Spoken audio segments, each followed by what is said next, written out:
I didn't wake up and think my life was over. I woke up and thought I need to come up with some new strategies to figure out how to push myself through it. This is Collective Drift. I'm your host, Erica Knowles. This platform was created to celebrate all women, the beauty of their cultures, and international travel experiences. Welcome to Collective Drift. Hi, everyone. I hope you're doing well. I know we are in the midst of this coronavirus epidemic. I hope that you are staying safe inside and being socially distant. If you are driving to work or driving for another essential need, I hope that this podcast can provide you with some entertainment in the meantime. Well, this interview is an interview with the remarkable Kristin Kitchen. She's an African-American woman, the owner of the Sojourn Heritage Bed and Breakfast Collection, historian, and mom of her rambunctious 7-year-old daughter. She owns 6 Acres B&B in Cincinnati, Ohio, and has recently opened the Dunn's Josephine Hotel in the Overtown neighborhood of Miami, Florida. While her hotels celebrate African-American heritage, the majority of her hotel guests are not African American. As a matter of fact, in Miami, about 60% of her guests are international. We had a great conversation about the stories shared at her hotels, how her grandmother and mother influenced her tenacity, and how international travels have impacted her. As we are living in the coronavirus pandemic, we also discussed how she has been able to stay positive by having creative solutions. This episode is the first of a series of episodes that is sponsored by the Overtown CRA and will highlight the creative women business owners in their community. So you'll also learn about how Kristin chose the Overtown location and her favorite spots in Overtown. Well, let's get right to it. Hi, everyone. I'm here with Kristin Kitchen. She is the owner of Sojourn Heritage, a hospitality group that owns bed and breakfasts. Kristin, tell us about yourself in terms of your cultural background and how you identify yourself and how you define yourself, I should say. Well, I am an African-American woman who's been in the hospitality industry for the last 15 years. I've too traveled all over the world and experienced lots of different cultures. So I think what you're doing is absolutely wonderful. Definitely needs to be celebrated. Thank you. Being in the hospitality industry, how have your international travels impacted what you've done in the hospitality industry? Well, the Sojourn brand is focused on African American history and culture, celebrates heritage tourism, really. So I think traveling a lot lets you understand that you do have to tell your own stories, you do have to celebrate your own history and share it so that the rest of the world can understand and we can find our commonalities, which is so necessary in this culture right now. Absolutely. I know when I've traveled a lot of times, especially with an African American culture and the way that it's expressed through various media, people can sometimes have one perspective rather than what is necessarily a full story. So can you elaborate on that in terms of what you mean in terms of the importance of telling our story?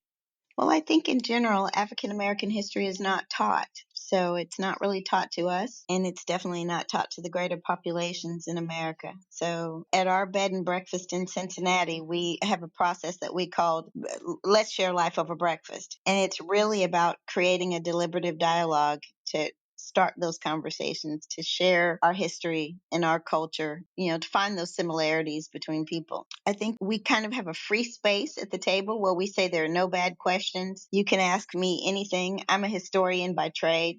So you can ask me any questions that you want to ask me. Our innkeepers are generally intellectuals that will be able to carry those conversations even if I'm not there. It's great. It gives people the opportunity just to ask questions. So you mentioned with these conversations, are the majority of your guests African American, or do you get a mix of guests that are staying at your hotels? The majority of our guests are not African Americans. I would say African Americans make up 20% of the population of people that come and stay. It's the same in our hotel in Miami in Overtown. And it's interesting enough in Miami that 60% of the population is international travelers who have studied a lot about history and jazz, are really looking for a cultural immersion and are happy and over the moon when they get there. So it's kind of nice. Awesome. what is one of the most interesting stories that you've heard with your life? Let's share life over breakfast. Okay. Probably my favorite story of Let's Share Life Over Breakfast was we had a family that came to the B&B during on Martin Luther King's weekend, and their mother had walked across the Pettus Bridge with Dr. King, and it was a white family from Chicago, and their mom was, a freedom fighter. Their dad was a banker. He had forbid his wife to go because he was scared, and they had 5 kids, and she didn't have any money because she wasn't allowed to have any money, but she had a maid, and so she borrowed the money from her black maid so that she could sneak out and get on a plane and go walk across the bridge with Martin Luther King. Oh, wow. So wait, so Right. the black maid had enough money to even get her a plane ticket? Yes. Oh, wow. So, I mean, just the dynamics of the situation in those eras, that even then, as poor as we were as black women, we had control over our money, Absolutely. Yeah, her children said that the maid was like, "Why are you fighting for our causes?" And she was like, "Because your cause is my cause." And she paid her back, but it was a very defiant, very strong, powerful move by an affluent white woman to buck her husband and do what she wanted to do because it's what she thought she was right. But even more powerful, that she had to borrow the money from the woman that she worked for that worked for her in order to be able to go. Absolutely. Yeah, so it was just really powerful. And while they were there was also a lady that was a freedom rider, a black woman that was a freedom rider. And so at breakfast we actually stopped to tape the breakfast because it was just too powerful of a discussion to leave just casually over breakfast. So we had a facilitator. At we had wine and cheese the night before, and I realized, like, okay, this story is way too big to go untaped. And it was just extremely, extremely powerful to listen to them talk about their mom and not really realizing the weight of her decision until the black lady who was a freedom rider shared her stories about laying in a ditch in Louisiana until somebody came and got her out of the ditch, because if she had moved, they would have killed her. That she was riding the bus and she was making a phone call and they started rocking the bus. So the bus had to drive off and they left her. She was 19 years old and they left her because they had no choice. And she just laid down in a ditch in the ground and stayed there till somebody was able to come get her. And it was actually a black man in a truck who had ridden past there, and she asked for his help and he told her no. Oh, gosh. Because he knew the consequences, but he eventually came back an hour later and got her, and she was 19. So amazing. So needless to say, there was not a dry eye in the house. Absolutely. I mean, these are Yeah. just amazing stories that you're being able to share and to be able to hear. And the power of their dad. I mean, so they had always viewed their mother's decision through the lens of their father. While they were proud of her, they always had a kind of mixed emotions because they remembered how angry their father was, how scared he was, and while they thought it was a brave decision, they never thought about the wisdom. They never thought it was a wise decision. Right. They And thought it so was too risky.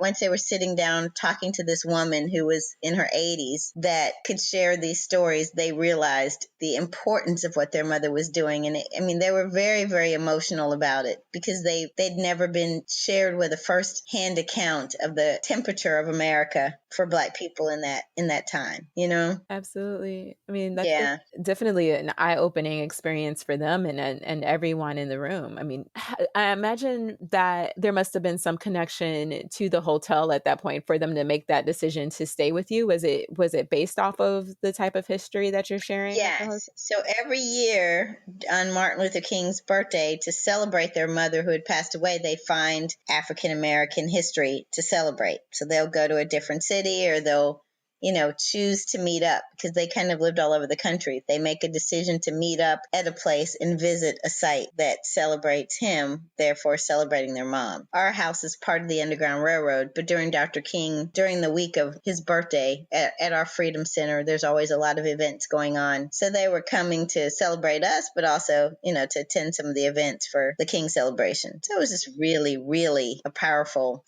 morning. I think we all left there around noon. So That's wonderful. So that's the 6 acres property in Cincinnati. yes. Right. Will you be doing any celebrations like that in Miami at the Duns Josephine? Yeah, we actually are slated to be one of the host hotels for the King celebration for next year. So, that gives us the opportunity to bring in some lecturers and some writers and really make this thing happen. So quite excited about that. So yeah, definitely. That's wonderful work that you're doing there in Overtown. Thank you. You're welcome.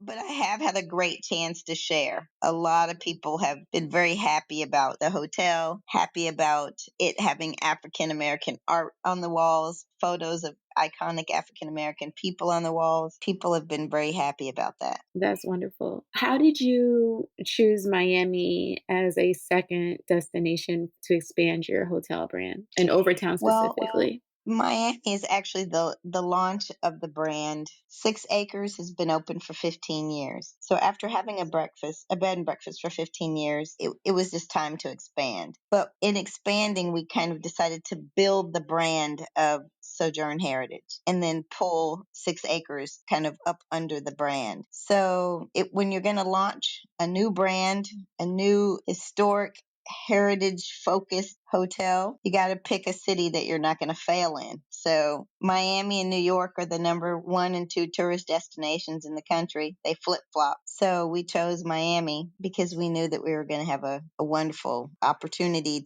for exposure, for marketing, for international experiences, to really be able to highlight a new brand that is female owned and operated and has a very deliberate mission and vision. Our goal as Sojourn Heritage is to come into communities of color and affect those communities. We source locally. We do our best to support and empower our community and to really show what community tourism would look like from an organic perspective. So Miami was a great chance because Overtown is iconic. So being able to do that was just amazing. How has the community embraced you in Overtown and kind of helped make definitely like the Duns Josephine brand successful here? We've gotten a great reception from our community, and we have at least 10 local vendors that are directly from Overtown. So that's been really nice to be able to know that I'm affecting their businesses from our business because we're the kind of the source. If 50 to 60 people from all over the country come in on a weekend, then we have an opportunity to send them to our local restaurants. They use our soaps, our shampoos, all the items that we can bring to the table and then send out and make sure that our community is eating while we're eating is really what we're trying to do. So we're hoping that we will be able to expand that and pull in more vendors. And if not directly from Overtown, then definitely from, Miami. So it's been awesome. That's wonderful. So I want to twist it, just change subjects for a bit and talk more about, get to know you a little bit more. Can you tell me kind of the things that you learned from your mother, from your aunts, the women in your family, or the women that were involved in your life that kind of influenced you to become this hotelier, to provide hospitality in that, because that's a matter of about caring for people, right? Yes. So my paternal grandmother was a maid. So she taught me how to make a wonderful breakfast, how to set the table, how to fold napkins, how to make the dining room table look like, something off of a Pinterest. And I remember when I first opened up the B&B in Cincinnati, I kind of said, okay, Grandma, I'm going to have to call on your spirit. Well, we called her Big Mama. I was like, I'm going to need you to figure out how I'm going to do this every single day like you did. Get up in the morning and cook for folks. So I know that so much of my ability to do it was because she was saying, you're doing it for yourself. you're working for you. So go get that. She was most proud of me when I graduated from college. She bought me a watch as a graduation present. And when I opened it up, I was the first grandchild in our family to graduate from college. And she just said it was about time. So, I know I got that from her, from my mother, who was a college educated professor that raised us beautifully. She was a single mom. My parents got divorced when I was very young. So our life was tough, and so when the lights went off, my mom was a French minor in college. So she made French menus, and my brothers were the maitre d's, and we were the fancy Parisian ladies, and we would order off of these fancy menus, even if there was no food on the table. We would just carry out this whole scenario. So when we got home and there was no power, we would say, "Ooh, we're about to play French restaurant tonight." It wasn't, "Oh Lord, the power's off, the world is, coming to an end." And I was even having this conversation with somebody yesterday that my mom taught me that the lights come back on. So even in this pandemic, when they're shutting down all the hotels and we're all struggling, that she taught me, hold yourself tight and the lights will come back on. So that's what we have to purpose to do. Absolutely. It seems like she was very creative. Oh, super creative. And we definitely are in the midst of this COVID-19 coronavirus pandemic. So let's address that for a bit. I know you're in the process of opening a hotel here in Miami. Right now, things are a bit of on pause, but as you said, your mother taught you that the lights will come back on. How are you able to, can you go a little bit more in depth in that? I think that's a message that people really need to hear and understand right now, that the lights will come back on. How are you able to practice that right now? I think the biggest issue is just being creative.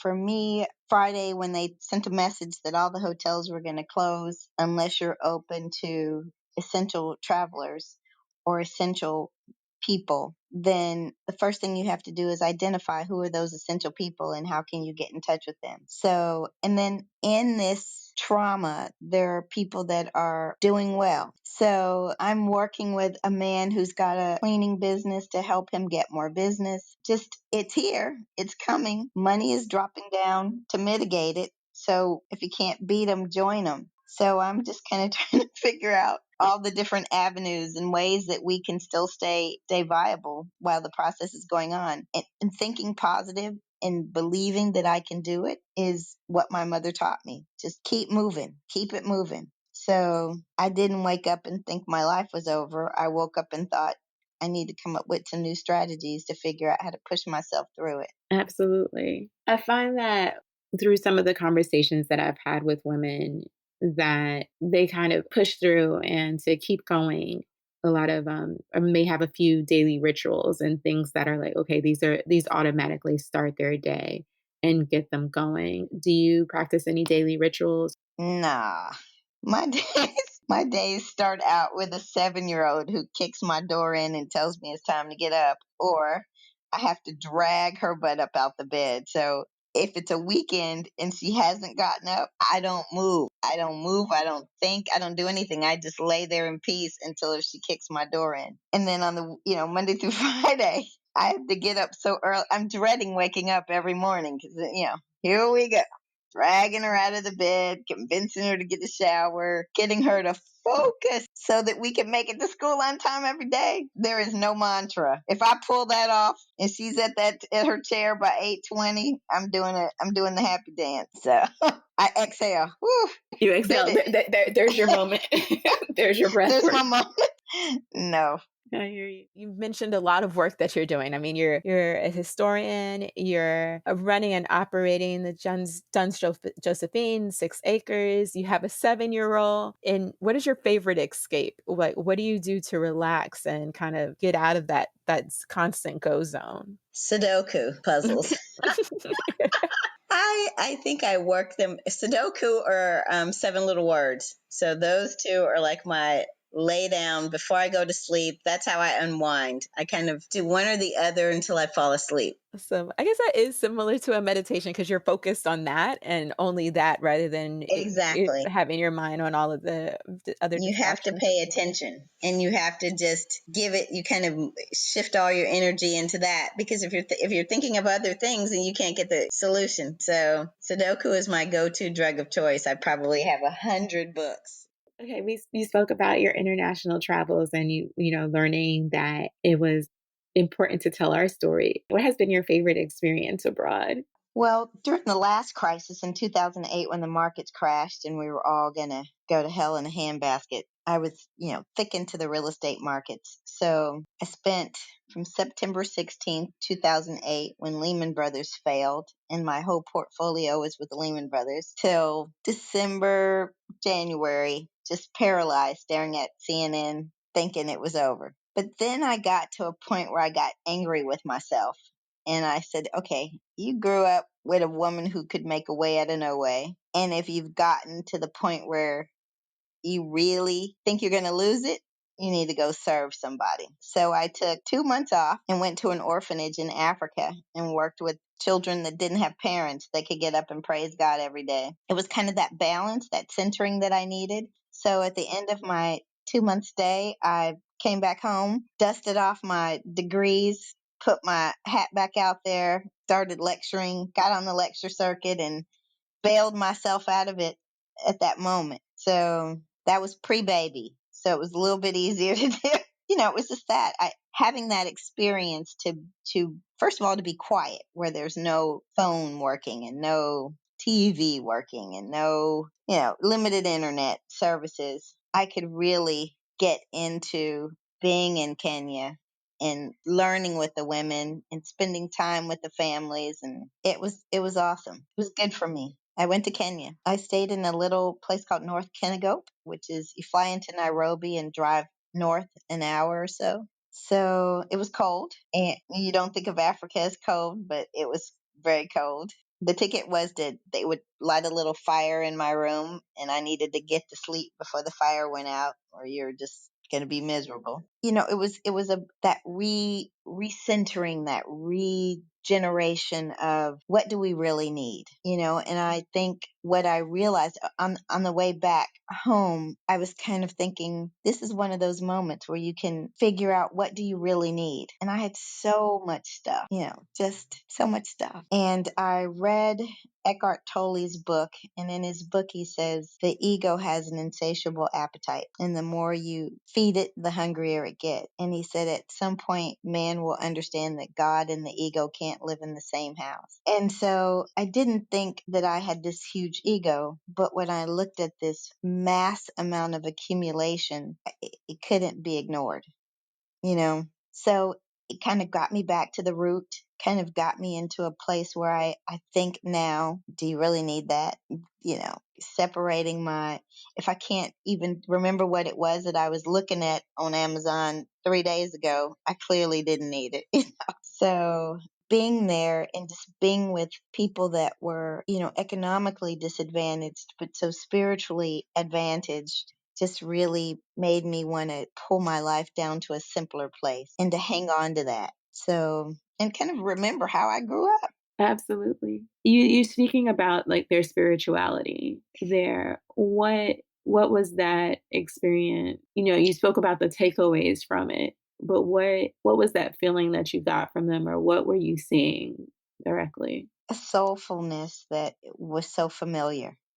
Those grandmothers felt like my grandmother, and that deeper part of spirituality that goes beyond religion, and the love for the children that they were taking care of, and the beauty of the children that were being taken care of, the opportunity to just hug and hang on to some little people.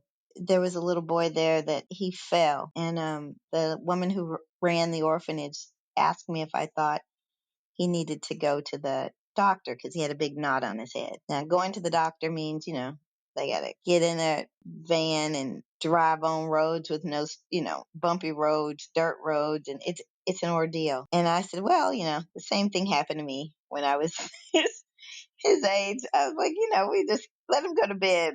We'll check on him a couple of times in the night, but he'll probably be fine. That's what the big noggin means.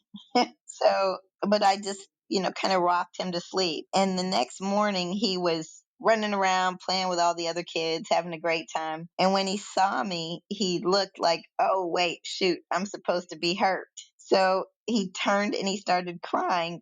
And then he reached back up to get back in my arms because he just wanted to be snuggled again. It was so cute. And you just had to remember that they don't have mamas, you know? And every time I saw him, I would just hold him because he just, that he was completely finished with that bump. But, he would touch his head and go, I was like, okay, come on a little bit. He was enjoying the love, but I was enjoying it too because you realize that you can give somebody something that's so tiny but means so much, just a snuggle. I took the children pajamas. There were 200 children at the orphanage, and so I had all my friends in America collect pajamas that we could take over, and they've never worn pajamas before, so it was really cute. The boys had on the girl pajamas, the girls had on the boy pajamas. We were just trying to find the right sizes because they were just like, what is this thing this woman has us wearing? But it was great. Taking a picture of all of those children with their little pajamas on was great. Another wonderful experience was, well, you know me, Erica, my hair is short. And their symbol of beauty is long hair, and that's what they assume the American woman is going to have, long flowy hair, that we're going to have these long weaves, and that's beautiful, the Beyonce look. So when I was there, the little girls have short hair like me because they can't care for their hair. And they were shocked that I would be short haired for no reason, you know? And they would come and rub my hair and they would say, you look like me. And that was really touching because I was changing their perception of what it was to be a short haired girl. It didn't mean that you were poor. It meant that your beautiful features were coming out and it was okay. And I could feel them kind of happy that I was bald headed like they were. To something that small. Every one of them would just rub my hair. And I remember some of the older girls said, you did it on purpose? I said, yeah. My hair's been this short for 20 years. Yes, and changes that American perception. They get their, stories from videos. And there was Lucy's little brother. He had a whole bunch of movies. And he asked me, why did white people say right and black people say I? And I was like, you've been watching way too many Jackie Chan, Chris Tucker movies. But I broke it down. I was like, okay, I is 2 words. All right. But please don't think that all black people speak like Chris Tucker. Exactly. But he was so excited when I told him, I said, it's not I, it's I, it's all right. And he was like, oh, I learned something new. So, when he would see me, he's like, I get it. I get it. That's hilarious. Yeah. It's true. It's true. I think I was I was at a pool in Thailand and someone wanted to talk to me about Braxton family values. I was like, what? I've never seen it. I'm sorry. I have no idea what you're talking about. He That's wanted to funny. talk to me about Toni Braxton's sister. I was like, I don't know.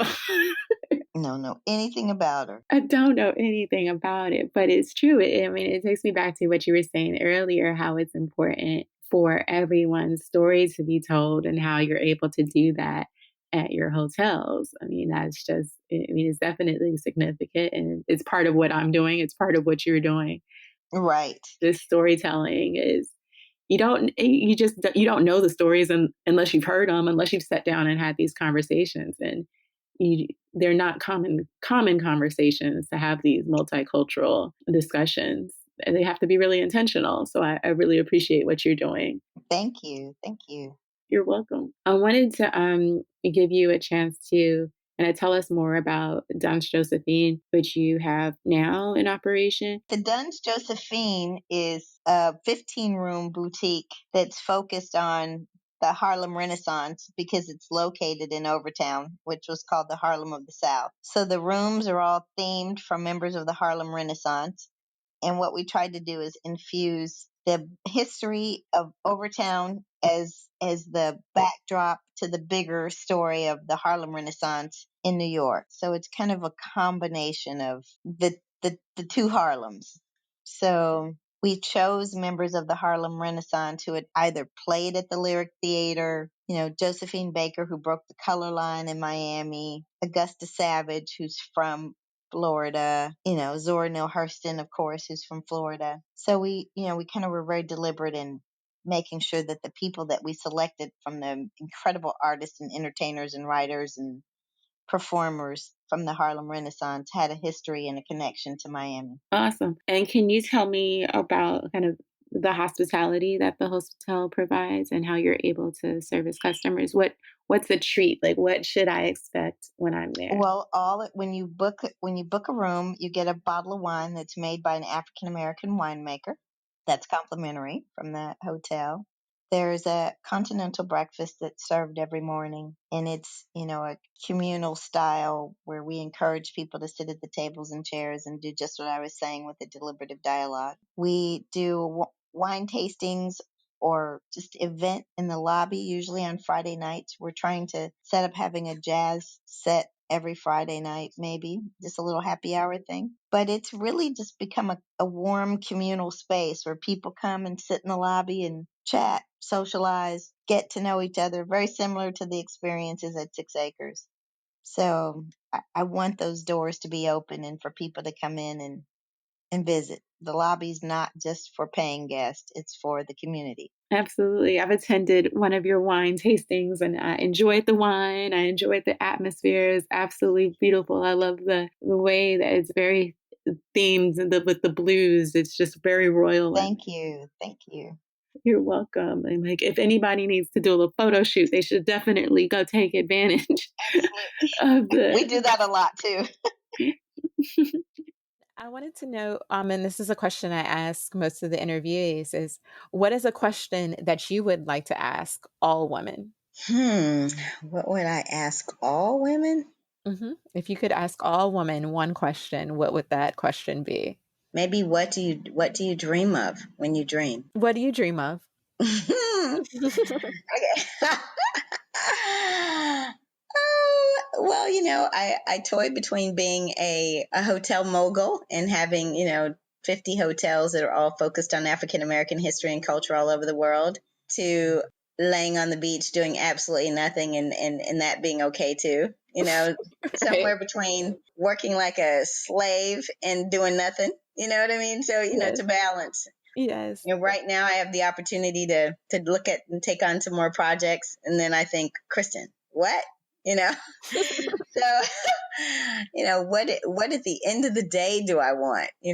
There was a poem that I read when I was 12 that I took with me to college that has kind of become that one statement that will be applicable till I die.